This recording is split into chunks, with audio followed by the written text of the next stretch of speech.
My name is Maud, and I live in Southern Oregon, where my family and I have been farming for the past 27 years.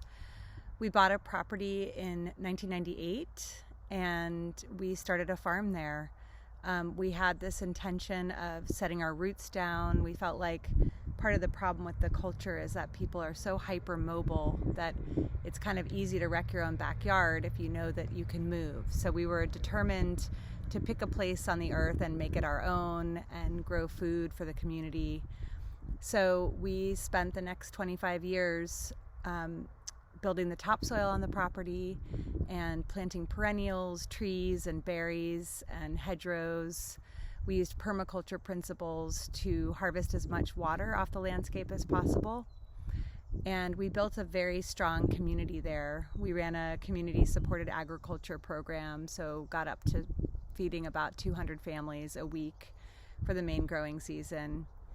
And the longer we were on the property, the drier and the hotter the climate became. We went through a pretty intense drought cycle, and at that point realized that irrigation water might be a problem. So we kind of shored up all of our resources. We used the most water efficient irrigation technologies possible, primarily using drip tape. We collected all of the rain from the winter months off of our roofs, the barn roof and the house roof, and stored it in our holding ponds.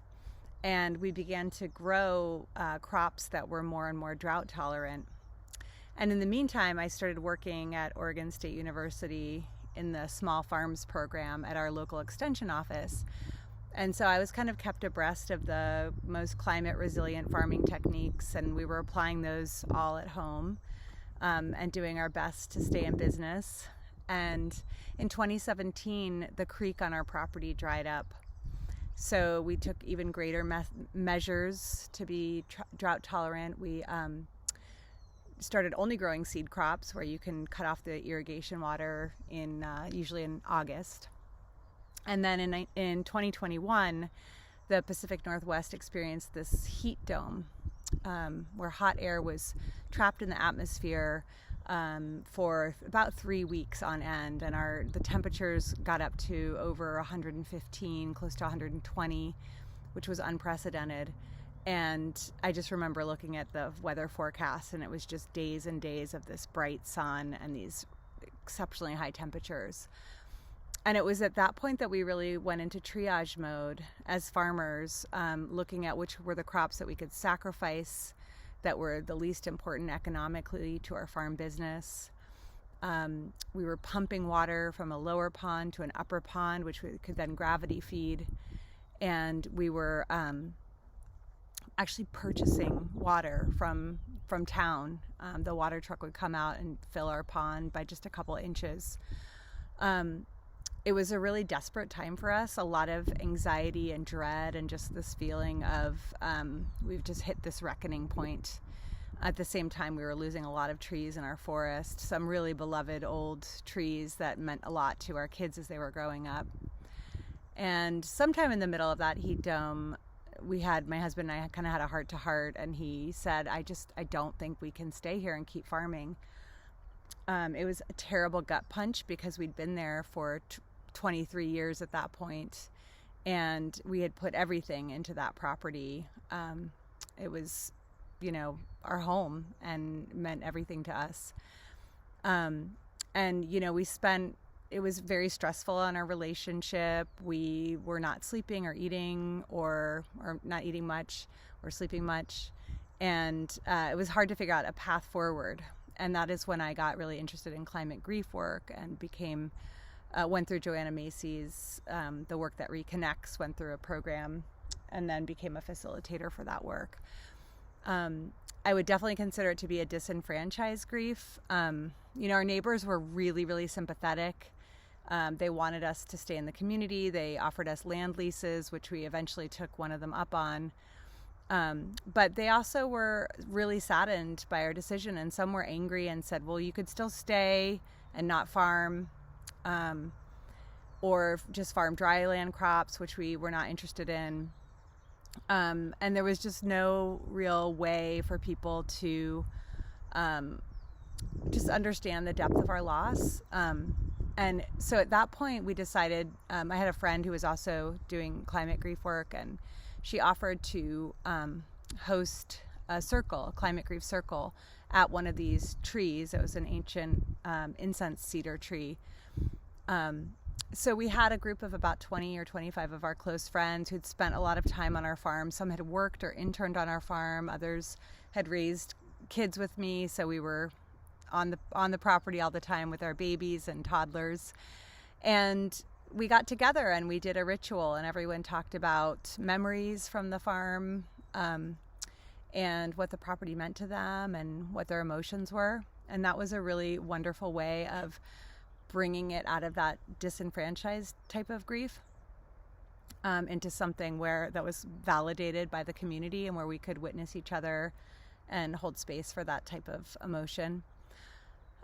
Additionally, I went through a process with the same friend, a kintsugi process, where we took a bowl and I smashed it 4 times, each of the blows with the hammer representing a loss. And then about 6 months later, when we were in our new house, about 20 minutes down the road on a property with a lot more water, we actually used golden glue, and we remade the bowl, but with the fractures, but with gold in them, to show kind of the beauty of imperfection and broken dreams. So it definitely was also a shattered dream experience, in that we had shattered assumptions, we had, built our life around really committing to this piece of property. And my husband would joke that the soil on the topsoil that he had spent so many seasons enriching with cover crops and compost and green manure crops, he would joke that the topsoil was his 3rd child, and that he would never leave because of that. We had both kind of picked out places on the property that we wanted to be buried when the time came. And so really it was the ground that we stood on. It was the ground that made us feel secure and safe in the world. It was the basis of our livelihood. We knew that land just so intimately. And so the shattered assumptions of, thinking that we could use all of these climate resilient strategies for farming, and that if we just had that intention of staying put, that was enough. And of course, we got to spend an extra 1.5 years on that property, saying goodbye, doing various rituals, cleaning up, packing our stuff, making a succession plan. And it occurred to me many, many times that there are so many people that actually have to flee in the night, whether it's a wildfire or a hurricane or a flood, and they never get to go back to their homes. They are true climate refugees, whereas we had this, lots of options and plenty of time to leave in the way that felt appropriate.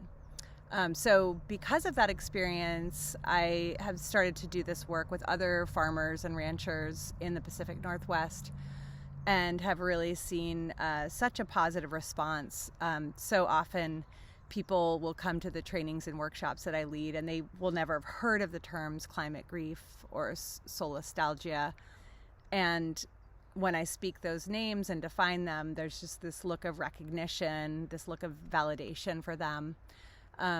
So being able to do that work has been this kind of silver lining of that experience, that realizing how many people need this kind of support, and especially for farmers and ranchers who really are very stoic people. Typically, we are practical. We are looking for solutions. We don't necessarily, we seek out mental health support less than the general population.